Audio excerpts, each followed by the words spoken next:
Welcome to episode 8 of the Enkindled Columbus Podcast. You're listening to Concept 7 by Cordonic, aka Cory Leo, the host of the Gab Street podcast, who just so happened to be our guest this week. If you like what we're doing, show us some love on Instagram and Facebook at Enkindled Columbus. But most importantly, get out there and support your local music scene. Anyways, here's the podcast. Hey everyone, thanks for checking out episode 8 of the Enkindled Columbus Podcast. My name's Zach. And this is Alonzo, and today we're with Cory Leo of the Gab Street Podcast. What is up, dude? What up? I'm here. We're gabbing today. It's cool. Gabbing out. Podcast we're hanging gab. out in your beautiful Gab Street studio. Why, thank you. I do have a Tarantino wall over to your Yeah, your right. I was looking at that. That's badass. And I think the first time we met, and we're getting to that story real quick, too. Yeah. The Once Upon a Time in Hollywood. That's newer, right, then? Yeah, that's his newest one. I actually went and saw it, and I ordered the poster as soon as I got back to the house. Okay, wow. Because I liked it a lot, so.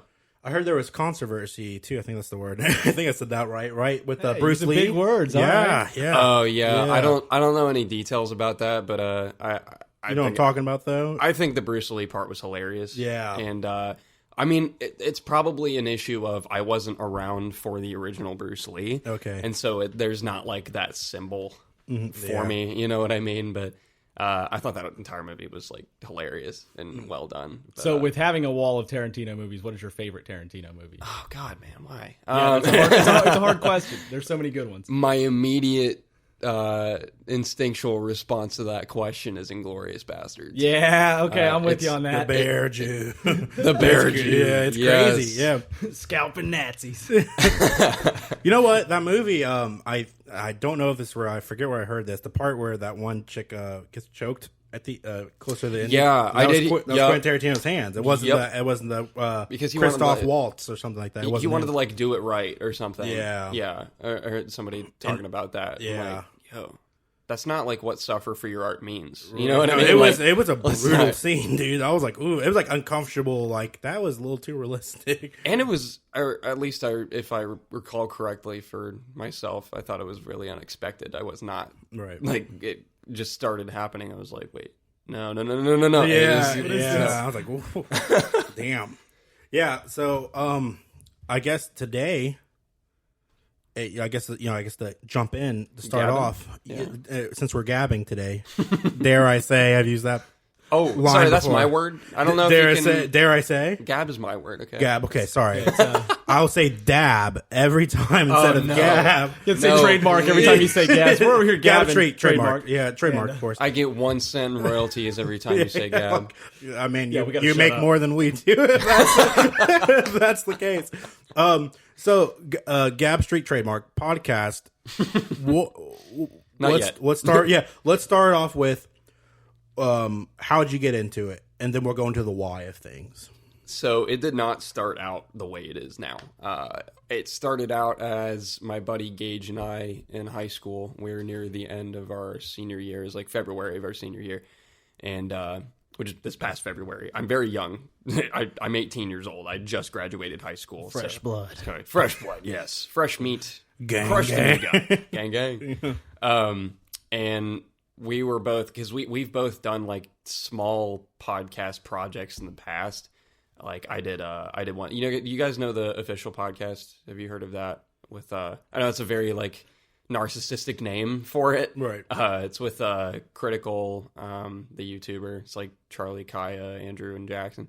But like it started out. So I did a that style kind of thing where I did it with like online friends, and then that fed into both of our shared podcast itch is what we called it. We were just hanging out one day, and I was like, "Yo, dude, I need to do a podcast. I've been wanting to do a podcast for months." And we just riffed about like our history for an hour, and that's how it began. And eventually it evolved as we kept bringing people on. I brought on people I knew because I had been relatively affiliated with the local hip hop scene for a minute. Yeah. And we wanted to do interviews, so I was like, here are the people I know.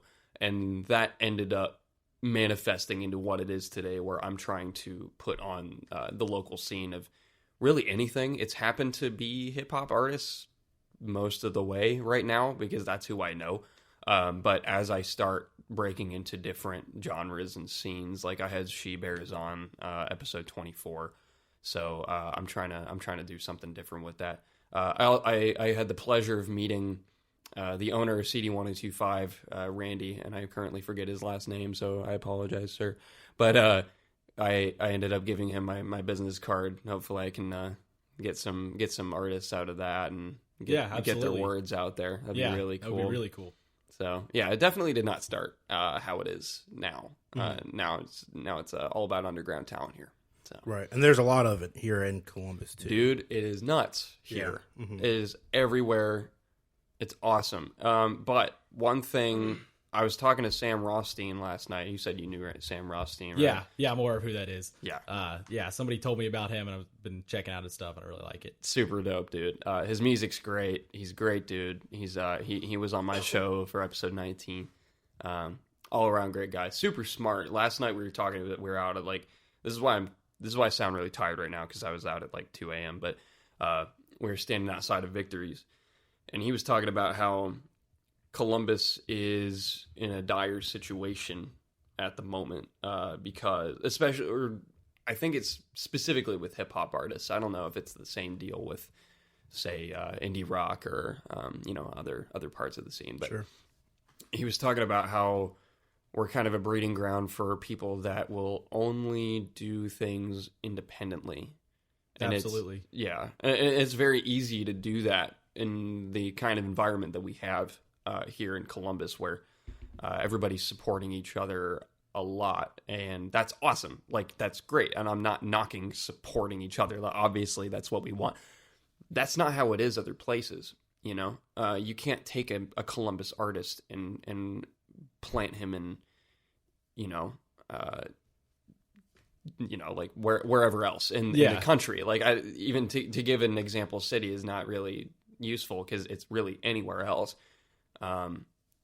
Because they're used to having that Columbus base, home field audience, and they're not used to working with higher labels and such. Which, not that I know anything about labels, I'm not going to claim to be an expert on the subject, but he was describing that as a dire situation.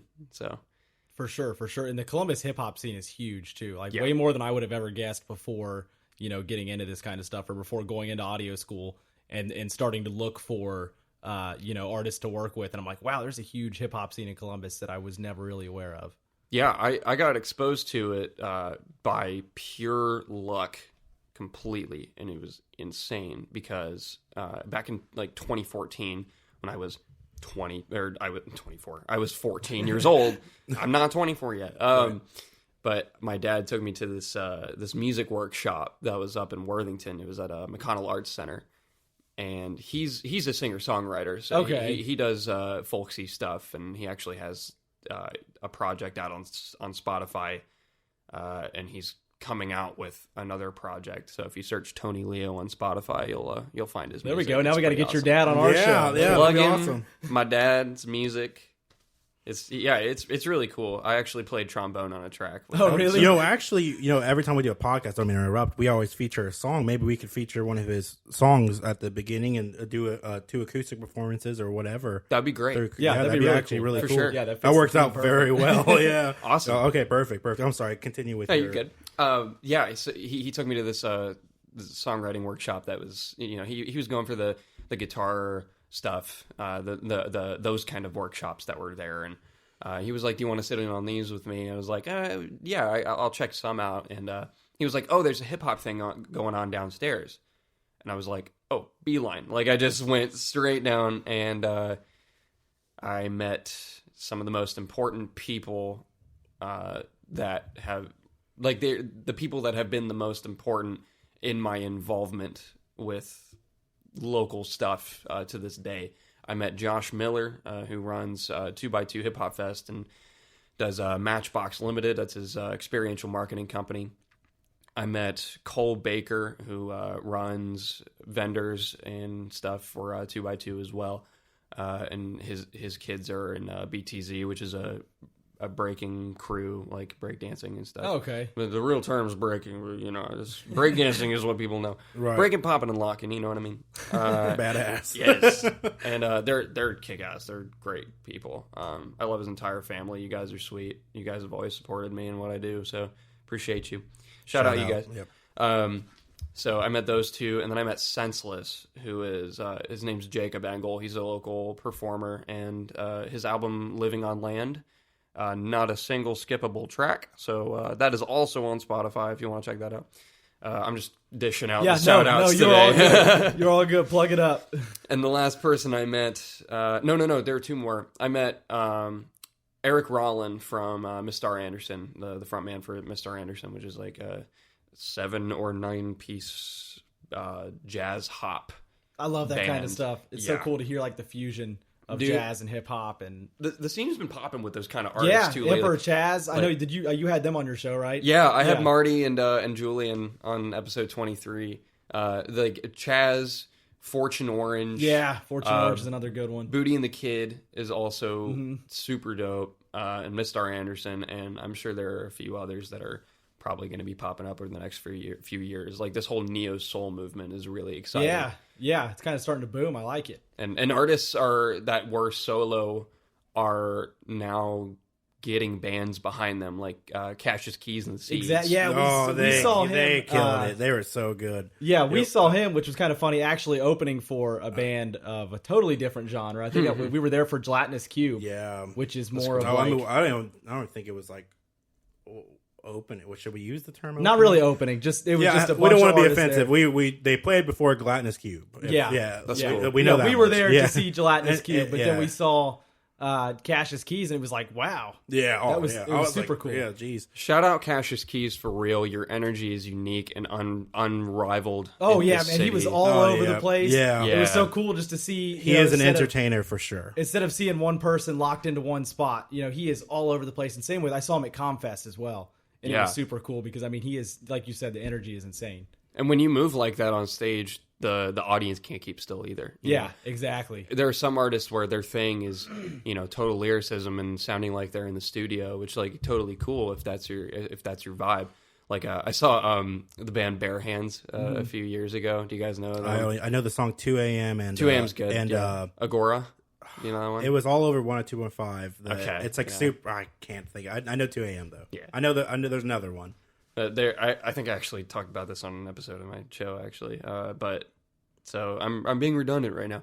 But they on stage sound like exactly like they do in the studio. That's great. Which is a vibe, Yeah. And that's for a certain crowd. But people like Cassius, people like Trigno, people like Joey H, with this Tree Mandela as well. I saw Tree Mandela last night, and his energy is up there with the greats. That really gets the crowd moving with you, and I think that's important in a lot of stuff. The last person I met, I'll bring it back to that. The last person I met at the music workshop was DJ Bombeardo, who did some of the production for Living on Land, Senseless's project. But he is a fantastic turntablist and a great producer, and he's been cutting stuff for people all over the town for years. So yeah, pretty dope. So that's the day that like everything just kind of began. Yeah. Like after that, those were the people that I knew. I kind of like engaged with the old school hip hop scene for a while. For sure. And I ended up like that ended up being who I had on my show because I knew them. So that's the whole reason why that's the scene on my show right now. It's pretty cool. For sure. And then, so with that being said, once you discovered kind of like, okay, there is some serious talent in Columbus. Oh, yeah. That was your drive to do it? Like, do you feel like you wanted to create that platform for people to talk about what they do, or? Yeah, it's also a great way to get to know people. You know? Great networking, dude. Do a podcast. Absolutely, absolutely. Recommend We've had so many cool do people, it. Yeah, just from that. Yeah, super absolutely. cool. I mean, like, shout out Cream Camino if you're listening. I've seen you guys repping them hard, so that's they awesome. are the reason we're at Craft and Vinyl. Yeah, hands down. They shot us a message, and we have to thank them a lot. So I don't want to come off as like crazy fanboys, but they're such genuine guys. They're genuine. Their music's good, and they're very good live. Not saying everyone else we talked to, you guys are great, of course. But Cream Camino was the reason we're at Craft and Vinyl. Fuck all you other guys. Yeah. Hear that? No, but no, you heard it here first, folks. They were the stepping stone. Yeah, and I just want people to know they were the stepping stone for us to kind of get our quote unquote career going in podcasting. Yeah, just that's get awesome. Our feet on the ground. Yeah, they definitely helped us out in so many ways that even they're not aware of. Oh yeah, it started so much. So this whole experience, and they've been so supportive of us. So yeah.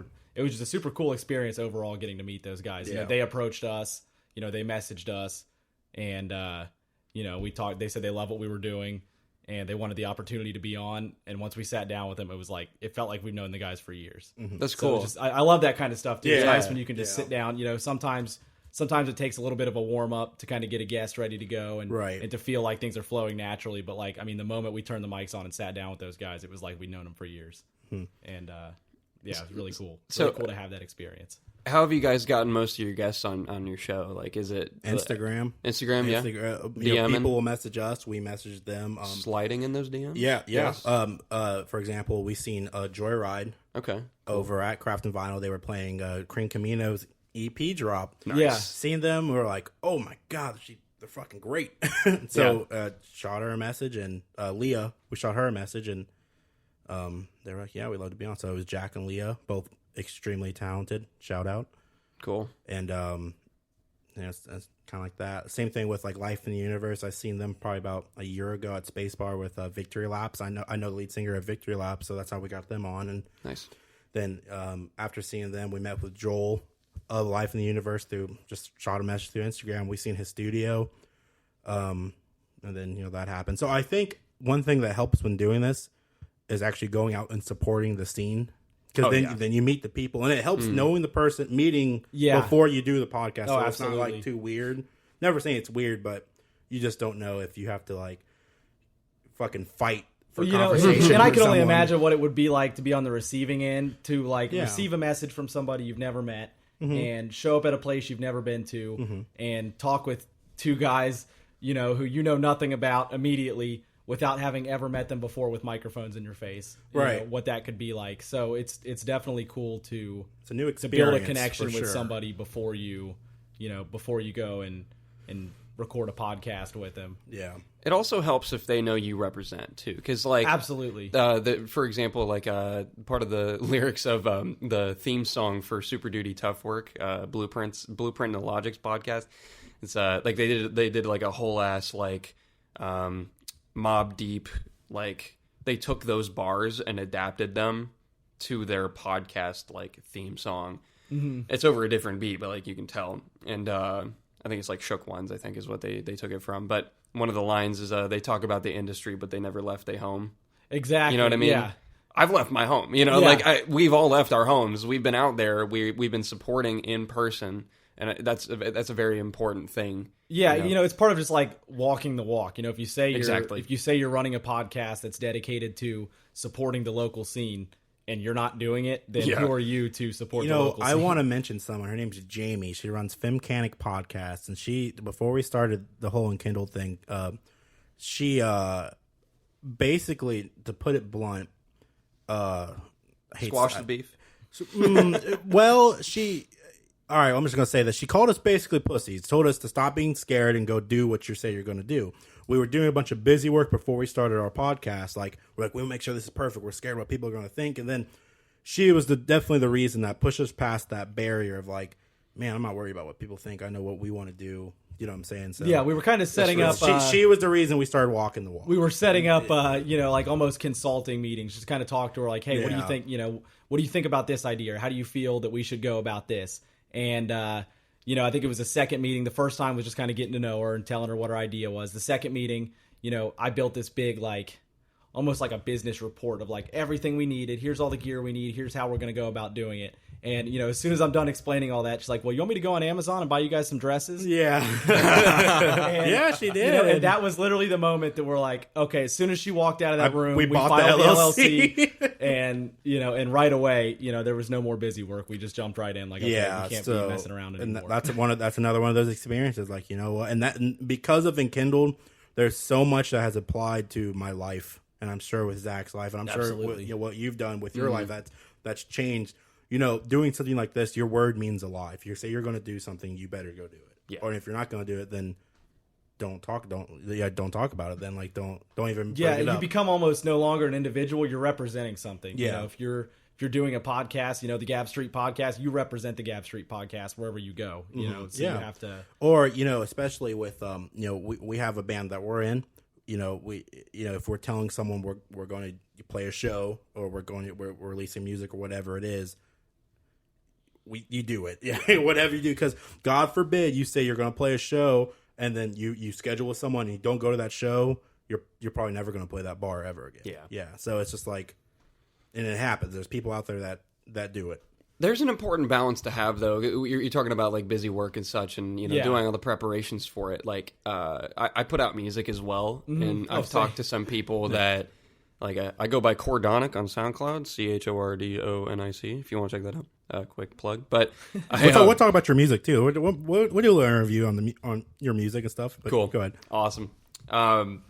So I put that out, but like, I've talked to some people. Like, I met up with some people from the collective, like, few months ago, and somebody, I think he goes by AC, tagged along, and we were talking about how much preparation and work goes into the music before it's released. You know, that point where it's like, is it finished? You know, like kind of like a painting. Man, that's like, you know what I mean? That's like one of the biggest things I think for artists is like and especially for the consumers, nobody has any clue until you're on the other side of it, how much work goes into creating a song. Yep. You know, just the average listener will enjoy it, but they never think about how many hours go into it. The writing process, the recording process is pretty crazy. The mix and mastering. There's so much. The that marketing. Goes on. Yeah. The promotion of the music. Well, the demoing. Sorry. You're good. This dude I was talking to was like, yeah, I'm sitting on like albums and albums and albums of unreleased shit. Yeah. And I was like, I can't fathom that because that's a grind. I write something, I make the beat to it. What other way around? I make the beat first, and then I put it out as soon as I possibly can. Like, that's not, you know, I'll do, like, if you've heard my music, I do that stuff in like one take typically. Yeah. And talking to that guy, I realized, oh, I shouldn't do that. Like, that's not something that's healthy for, you know. Yeah, there's kind of a process, and like I said, I'm not amazing at it either. I released a hip hop album like a year ago, and I haven't really done anything like that ever since. It's kind of been we've been doing a lot more of like, I don't know what you'd call it, synth pop, maybe not synth pop. I don't know what you'd call it. Oh, the Spice Jar? Yeah. I call it synth pop. I know about Spice Jar. I've heard of that before. Okay, yeah. I forget who told me about it, but I know about that. Yeah, that's him and I. That's cool. Yeah. Okay. That we've been doing. But yeah, I mean, there's like, before you release music, there's kind of a process that you start to learn, like, okay, I need to promote it or else I can drop this and nobody's going to listen to it at all. Right. You know, and it's just buried in the abyss of millions and millions and millions of other songs that get uploaded every day. Oh, I barely promote my music. Yeah. I don't, like, it's more of a passion project than anything, sure. just because I have fun doing it. it. I feel weird sometimes, like, when I promote my own stuff, because I feel like I don't want people to think brother. I'm with you. I'm afraid to annoy people. Yeah, I think is a big thing, well, that like, I don't want people to think like, oh, faces. you only think about yourself, Alonzo. I'm like, well, I don't want to come off like that, you know. But then you're out at shows and you see people promoting themselves, and you're like, I'm not annoyed right now. Yeah, you know exactly. what I mean. There's a classy take, and I'm not going to drop any names, but I've seen unclassy people do a lot of unclassy stuff. Oh boy, about promoting their music.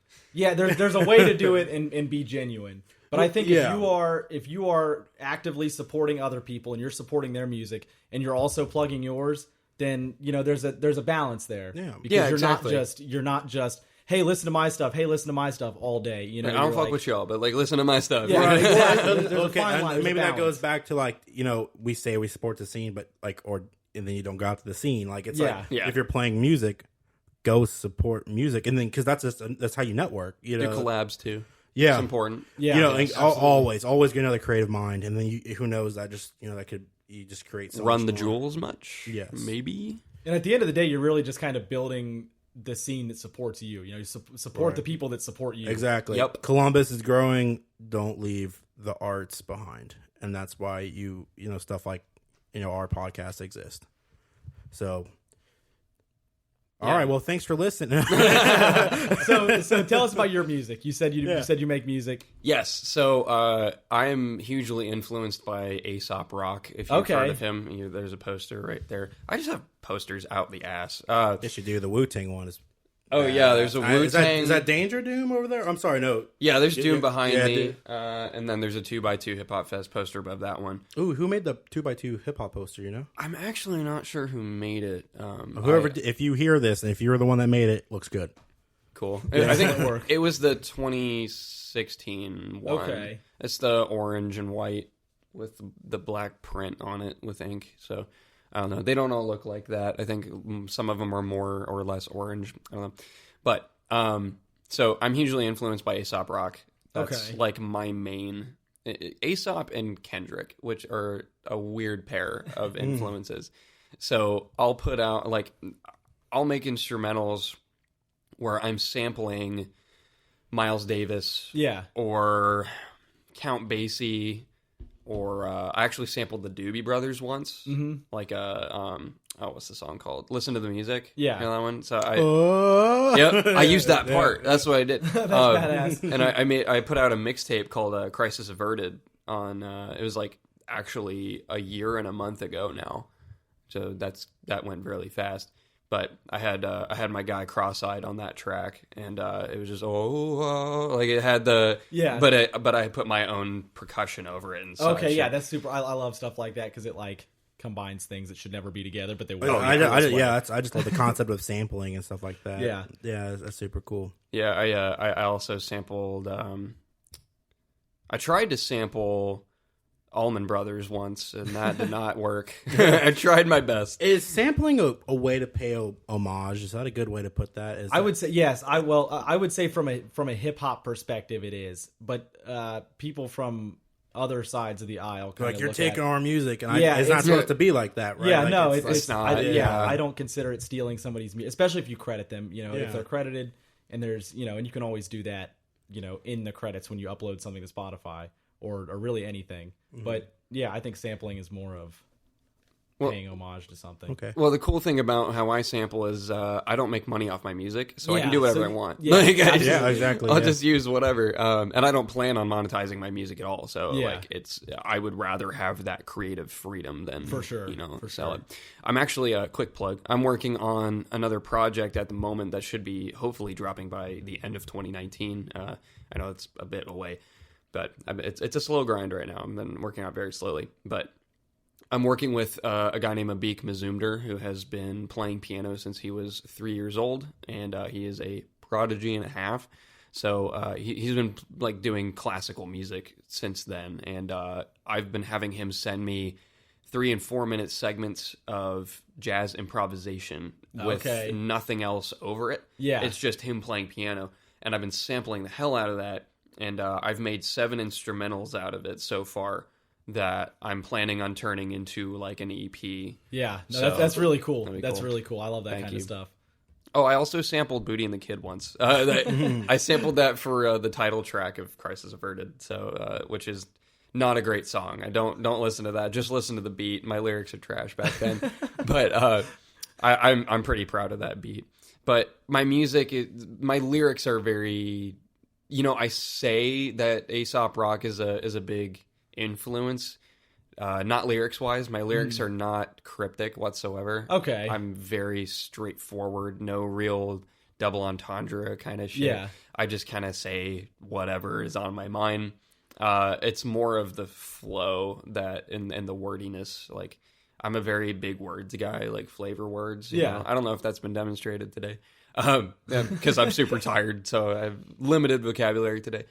But I like that sound of big words in rap because you don't hear that a lot, and he uses you know, like anti-disestablishmentarianism, like, Yeah, and, you shit know, like that, yeah. and that's like a verse on its own. So, you know, he can make any word sound good. There's that chart that like showed wordiness of different rappers, and he was like off the chart to the right, like wordiness, and I think the next one down was like, I don't even remember, but you know, I like wordy rap. That's my kind of thing. So yeah, for sure.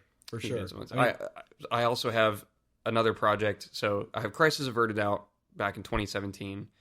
2018. It was July of 2018. And then I released in January of this year, Sense of the Landscape, which is not a mixtape. That is a completely me project. I made all the instrumentals and I did all the vocals on that. So that's the only time I've ever been like the whole shebang on there. Mm-hmm. So, and the outro of that, I sampled Bobby Caldwell's "What You Won't Do for Love." Yeah, I took that. You know how that song's in 4/4. Mm-hmm. I took that and made it 3/4. Okay, that's pretty cool. Made my own little outro for now. That. What DAW do you use to produce in?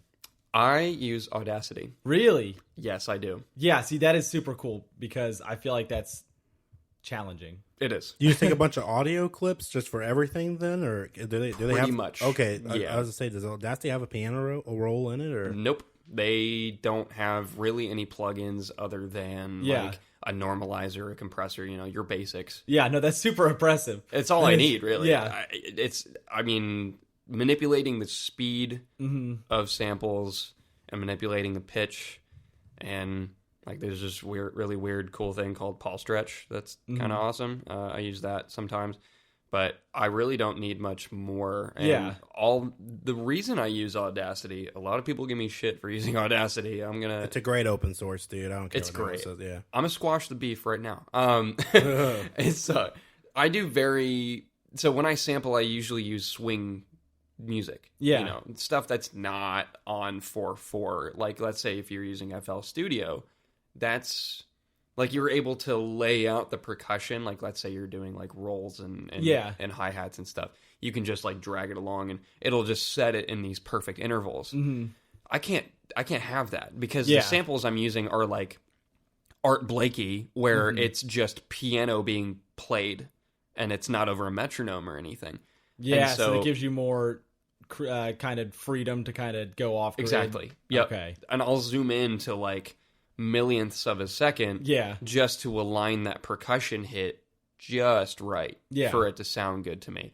And I'm a little bit limited when it comes to that on other programs. Mm-hmm. So that's why I plan on sticking with Audacity for the foreseeable future. Yeah. But I also don't plan on making a career out of music. So yeah, like you said, just a passion project kind of deal. Exactly. Yep. For sure. That's what I like to do.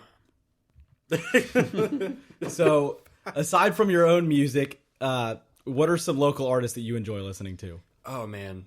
There's so many. I know I kind of put you on the spot with that question. I get it. And of all people, I should know local artists who you should listen to. Cassius Keys, we mentioned earlier. Yeah, absolutely. Check out his EP. I think More of Me came out more recently. And then also one, Young and Restless was one that came out before that. Both of those projects are pretty awesome. Check out Tree Mandela. I saw him perform last night. Again, why I'm super tired right now. And everybody in the crowd was just like near mosh, vibe. Like you're going nuts.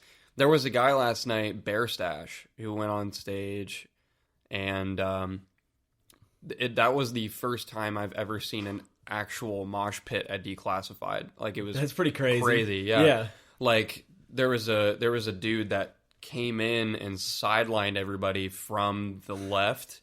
If you're looking at the stage, like came out from where the bathrooms are and just like started clobbering into people and like knocking them over. And I guess he was a part of his crew, or something. As far as I could tell, but like there was a little bit of beef that ended up happening afterward. Yeah, like, man, you're knocking my phone out of my hands. Yeah, you can piss a lot of people off doing that. Yeah. There are people just like shoving each other to the ground, Damn. And he DM'd me before I came to the show, and I hadn't had any contact with him, but so shout out Bear Stash, I guess. But he DM'd me. I guess my page stood out to him or something, and he was like, hey man, like link in or whatever. It was like link into the movement or something like that. Link up. And I was like, huh? That was very cryptic. And he was like, you're going to remember me tonight. And I was like, okay. Yeah. All right. I'll take your word on that. And Sounds kind of unsafe. Like, if I was to get a message like that. Yeah, but like, what is it? Yeah, a little bit. Yeah. What does that even mean? Is this a threat? Yeah, like, dude, are you saying don't go? Am I well, either way, I would remember him. So Right, yeah. I believe him now. He wasn't wrong. He wasn't wrong. He was At the not end of the wrong. day. I remember him very vividly now. He ended up being a really nice dude, actually. Yeah, so that that's was super cool. Yeah, that's That's awesome. super cool. But he went on stage and it was like this real grimy, like it not when you hear grimy, you think like old school like gangster rap. Like it's not that at all. It was trappy, but it was super like it was mosh rap. Yeah, it sounds like it must have been pretty damn hard. Yeah. To get people moshing. But it wasn't like he was. Well, he did do some screaming. Yeah. I don't really know how to describe it, which is good for him Yeah, because yeah, for you sure. should never know how to describe somebody like, oh, you know, they're kind of like they're just like this other artist. That's Yeah, horrible exactly. for people, Right. He So has shout out, uniqueness. yeah, shout out Bear Stash for like paving your own lane because like literally paving it, not just like it's not Yeah. gravel anymore. This is real shit because he went on stage and I was like, I have never heard this before, and people are literally smashing into each other for this. Yeah. Yeah, There's something there. There's definitely something there. Yeah, it was like the most gravelly voice I've ever heard, and it was pretty cool. I enjoyed myself. It's pretty awesome. Other local artists. Let me think here. So if you ever go to 2x2 Hip Hop Fest, shout out 2x2 Hip Hop Fest. I'm gonna bring that up real quick. Blueprint performed at it last year, and Sarrock actually was there this year. Prof was at it last year. Apollo Brown and Sky Zoo were there last year. We got some national acts coming in, and I've been there. I've been at 2x2 as like kind of part of the team, sort of, for the past 4 years or so. I volunteered for 3 years, and then I just ended up going this year just to enjoy myself, see what was up. And I got to, I told this story on the podcast. I got to drive Prof from his hotel to the show. And he was talking about some nasty shit in that car. It was great. It was hilarious.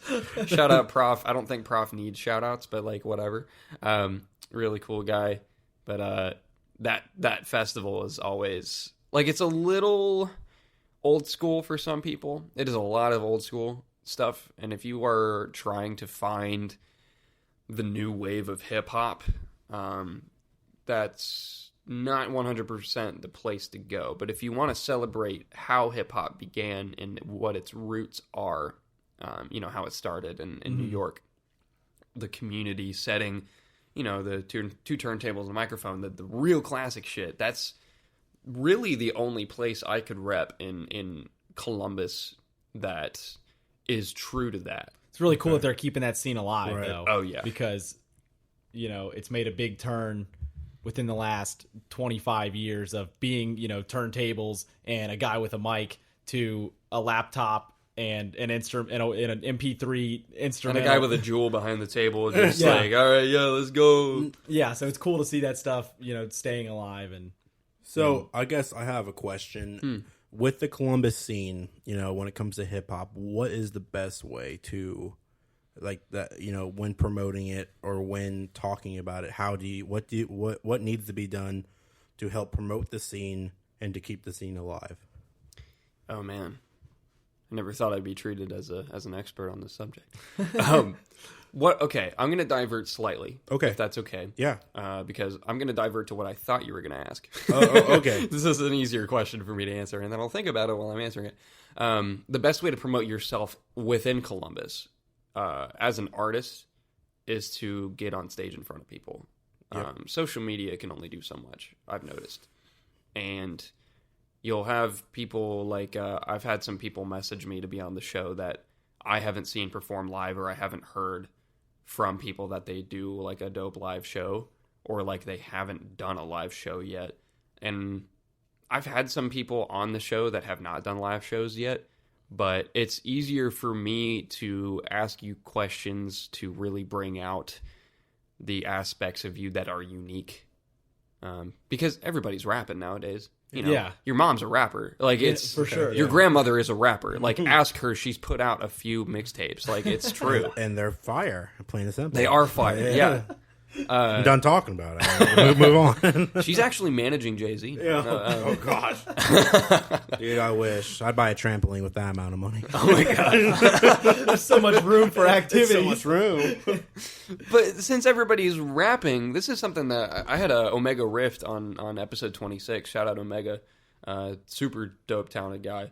I love the name Omega Rift, right? Isn't that fucking? That is that's super cool. Sorry, I didn't mean to mentioned I didn't mean to interrupt, but no. that was On the cool. episode, I was like, dude, I fuck with your name hard. Yeah, it's super cool. Keep that up, because he was like, yeah, I'm like the final, like, I'm like the sinkhole that whack rappers fall into. I'm the last one. I'm like, yo, that's fucking crazy.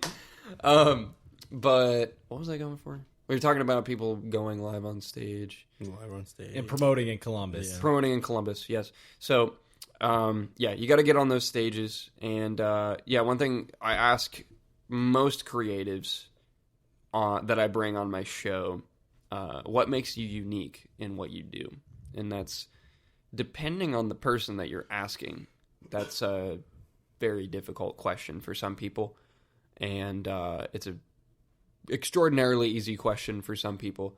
And there's merit to both sides, because there's a level of humbleness to not knowing how to answer that question, but also you got to be able to wrap yourself a little bit. You know? Yeah. But in order to really, because here's the point I was trying to get back to. Everybody's putting music out, like digitally. You know what I mean? If you have access to a microphone and a beat, you can sling your shit on SoundCloud. Oh yeah, it's changed the whole music industry. Exactly. And like people that are being found by the SoundCloud fucking like algorithms that are being put on your stream that you don't already listen to, like those are the people that end up skyrocketing. But what if you're not? You know what I mean? You can't rely on that. How do you stand out from that? Exactly. And so what you got to do, you have to get on stages anymore. There's a lot more you have to do, but it also having such an oversaturation. I'm stealing Omega Rift's point, so this is not an original thought. But shout out Omega again. But if you are not doing anything outside of the digital thing. No, okay. So sorry, I lost my point for a second. Since it's such a saturated market now, if you are a unique individual with talents, it is a lot easier for you to shine now. For sure. Because, like, let's say we're back in the days of 3 channels on television, the first person to jump on that has the platform. Yeah. You know what I mean? But now everybody has the platform. Now only the dope people will survive. Yeah, only the ones who are unique and stand out, and that's why you see people like 6ix9ine, Yeah. or stuff like that, because they're there's something that just draws you in, and it's like, what is that? And then you go to jail. Wow, go there. But he was so whack that he went to jail. Yeah. I think a big part of that also is like, to kind of piggyback off of what you're talking about, is the real genuine human connection. It's one thing to see people post on social media all day, but when you actually go out and you meet that person, you see that person in real life, it really turns everything around. Right. Because now it's not just, I see that guy on Facebook, but that's a human. That's a guy who's putting out music. Keyword genuine. It's very hard to get that from people. And I think when, especially myself, when I'm talking to anyone, I try to come off as genuine as I can. If I ask a question, I mean it. Like, Yeah.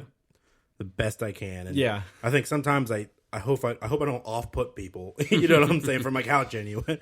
But I do get worried sometimes, like when like talking to the local different musicians and stuff. I'm like, I love your stuff.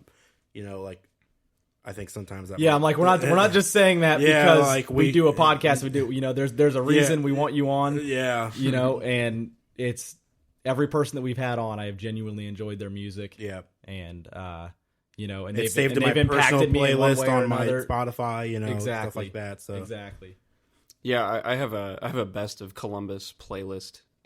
That's personally just for me, but I also have a Gab Street playlist where I'll put on people that we feature between topics and such. Like we'll do 15-minute, like let's say between like if during the conversation I'm like, okay, I'm gonna go ahead and do a complete 180, right there I'll slap in any given local artist that you can think of. Yeah, like I've had Blueprint's music featured on there just because he's local. I know he doesn't need that thing, but if it gets one or two more people to start listening to him, that's cool. Exactly, and you've made an impact. You've done something. Yep. That's kind of how we go with ours as well. I think that was one of the big reasons behind us doing the unplugged sessions that we do.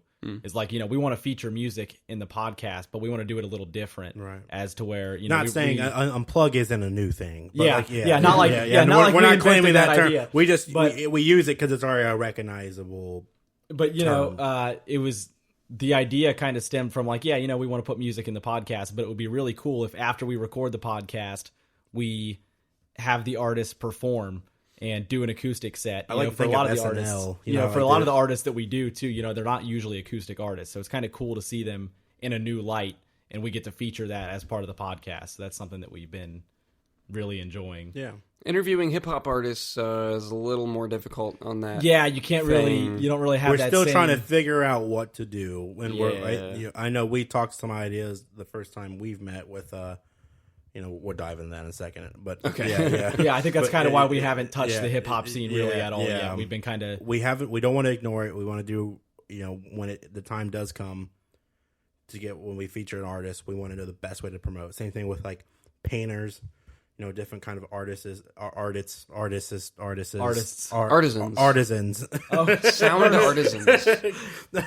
Sorry, I'm tripping on my words, but zoo tripping. Zoo tripping. Shout out.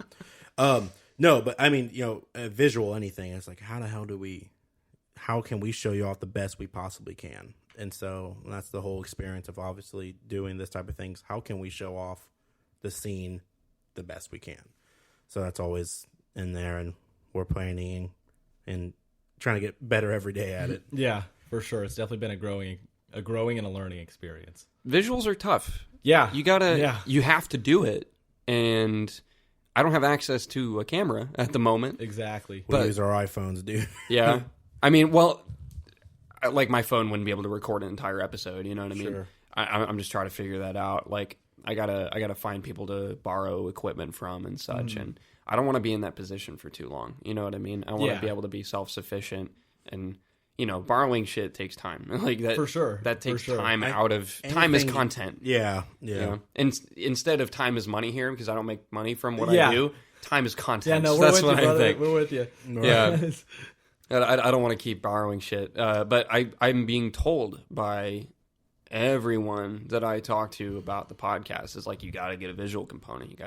Yeah, that's something we've been trying to implement as well. It's just very hard. I think one of the biggest issues for us is figuring out, which is kind of funny, really just figuring out a camera angle that we can work with, or how we're going to set up two cameras. Syncing the audio has been a bit of a ride. I suck at it. I mean, he has the audio part down. Before we started, I was like, man, I'll do the visuals. It's a learning process. It also adds like 3 hours to the editing process. Oh yeah, for sure. Which you wouldn't think. Yeah. I mean, you wouldn't think it's that. You just sync them up with the sound, and then you're like, oh, I'll just chop it up like I used to. No, that's not. You got. There's so much more to do. Oh yeah, absolutely. It's crazy. Because I already spend hours at a time editing each podcast. So I can only imagine if I were trying to do all that by myself, it'd be a lot. And you do a damn good job. I thank you every day for it. Well, thank you. I appreciate that. Shout out Zach Ellswick. Yeah, back when when I did the show with Gage, he ended up editing most of when we started doing video in episode 14, and we did it all the way up to episode 22, and he edited every episode between then, and before that, I would just do the sound editing, like I would just be able to slap that together. And I'm probably only going to be able to do audio because I'm starting college in like 2 weeks from today. So yeah, you're going to be busy. It's going to be a little rough. But I mean, I might try and find somebody to do that for me, and we'll see. But like, that's one reason why he burnt out You know what I mean? Oh yeah, for sure. Like- I mean, there's a lot of work that goes into this kind of thing that, you know, just like music, people have no clue the amount of work. You know, you think a podcast, you're like, oh, it's just a bunch of people talking into a microphone. How hard can it be? But Planning, getting people all in the same place at the same time. You have to work with schedules. Oh yeah. Now, when you start doing the podcast by yourself, and I hope you, I don't want to dive in on anything too personal. Go ahead. Doing the podcast by yourself, what do you think? I don't know if you heard that. There was a cat in the background somewhere. Yeah. Anyway, My cat wants in. Yeah. So doing the podcast by yourself, would you say that was the biggest challenge? Is like, okay, now I have to do all the editing myself. Now I have to do all the talking myself. Well, it basically just went back to what I was doing before we did video, because I'm currently not doing video. And if we were still doing video, I would be crushed under the pressure. Just because, like, this latest episode that came out yesterday with Mustache Machine, shout out Mustache Machine. I did it. We recorded on Tuesday, and then I went to work. And then I came back at like 8:30 p.m. and I edited until like 11:30 p.m. yeah. And then I had to upload that for 6 a.m. the next morning. Oh, I don't have a consistent day where I can record every week. Yeah, You know it's what I just mean? kind of, that's kind of how we fall. I mean, we have a couple days that we work with, Monday, Tuesdays, and Wednesdays. Those are our availability to do it, Yeah. you know, but it could be 1 week we have no guests. Could be like, 1 week we have nothing planned on that day. Then the next week we've got one all 3 days, so that definitely makes it tough because you still have a time frame to meet, you want to be consistent. But and consistency grows. That's how you grow your brand, of course. So it's like, it definitely is, but I guess what I want to say is, like, I get thankful when, like next week we're recording 2 podcasts and that gives us content to sit on. Oh, Kind of. You get to just chill for a But minute. now we do run into the problem. For example, Cream Camino, we did the podcast with them because they had an EP drop. So you have to get that stuff going. now you got to be kind of smart about how you drop stuff. You drop certain stuff. Now, if it's more of a podcast, like, hey, we have a project coming out by the end of the year. You know what I'm saying? You there's certain parts, but and there's some times when you talk to a certain person, the podcast is more planned about that EP drop, or whatever's going on. There's more of an agenda there. Yeah. Some episodes have an agenda. Some episodes are just like, well, let's just talk about your music and how you're relatable to the scene, and about just about people talking about themselves, type of thing. So, but yes, there are some agendas, and sometimes I'm like, I'm thankful that I have a co-host, someone with me, so I could only imagine doing all that by yourself. Yeah, absolutely. Because I still big get nervous. Props to you. Yeah, for yeah. that. I get crazy nervous. Before someone comes in, and I don't know why. It's a pressure to perform almost, to not be an idiot, because you're like, I have to, you're like, I'm in charge of this. So it's like, you sit down with these people and you're like, fuck, I'm the guy in charge. Right. And I'm not much of a talker usually. I'm usually like the quiet, kind of sit in the back. If someone talks to me, I talk. But then all of a sudden, when the microphone's on, I've got to be the talker. I've got to be the guy initiating navigating conversation. And that's never been something that I've been strong with. So it's definitely been really cool. I feel like I've grown in my conversation skills just from doing this kind of thing. Now, to kind of start wrapping up here, one of the last things we wanted to talk about, how did you guys meet? How did that... So I was DMing with you, whoever was running the account at the moment. We both do, and sometimes I try to put like Dash Alonzo, so you kind of know who you're talking with. But I think I forgot to do it. Yeah, because he asked me, like, we met at a coffee shop, and what was the coffee shop? It was Winans on 3rd Street. Shout out Winans, you guys are sick. Great cup of Joe. Oh yeah, mean cup of Java. It's fantastic. Yeah. Well, we were talking on there, and the day of, he was like, "Hey, I'm at this shop right now. If you I'm just chilling outside," and you were like, "Oh yeah, I'm like a 15-minute drive away. I'll just go now." And I'm like, "What the fuck? Okay, all right, cool." Yeah. I'm just sitting here like, "Oh, all right. I'm gonna make some connections today." But, and then we found out while we were talking, we were doing business talk, and I was trying to be super professional. I was like, "All right, I think I have to impress him. Let's see what I have to do here." And then it's you mentioned what high school you went to. Yeah, I went to Grove City High School, and I was like, "Hey, do you know my cousin TJ Stouffer?" and you were like, what? Yeah. And I was like, yeah, that's my cousin. And so, you know, shout out TJ for listening. Shout out TJ. And congratulations on the engagement. Yes. Yep. You and Aaron are awesome. I'm proud of you guys. Big milestone. And that's awesome. TJ, I've never met you, but congratulations. But I think I love you. But anyway, no. And let me just say, when I first met Cory, I mean, you knew what you were doing. Like talking to you, I was like, nothing. Thank you. Yeah, I'm like, he really he knows this shit. He knows what. Oh, this is awesome. And then having that connection with TJ, I think made it more of. Maybe not. I don't want to say business profession. Business. It warmed the conversation up. Oh yeah, it changed. It changed. Yeah, exactly. the jeans were put on. As soon as you have something in common with somebody, that my really Levi's 511s were on. It's Saturday night, man. You know, just relaxing in my jeans. So, but no, and we can't talk about it too much now. But I will say collaboration. Yeah, yes, collaboration talk. Gab Street Podcast and the Enkindled Columbus Podcast are planning something to benefit the community and the music scene as a whole. So, be looking forward to that. And, big stuff. Anything else you would like to say before we kind of end this and never talk again? oh shit! Okay, I lied. A lot of pressure here. Oh, we're still recording. What am I gonna say? If you are listening to this and you are also a listener of Gab Street, I want to shout out to everybody who's been supporting the show since the beginning and who have come in the recent weeks. It's really something else to see support from the people that are listening to what you do, and people. There are people around me that believe in what I do, and I believe in what you guys do, and there's just such a healthy network of support in Columbus, right. you know. And shout out all my listeners. You guys are great. Shout out all the Enkindled listeners.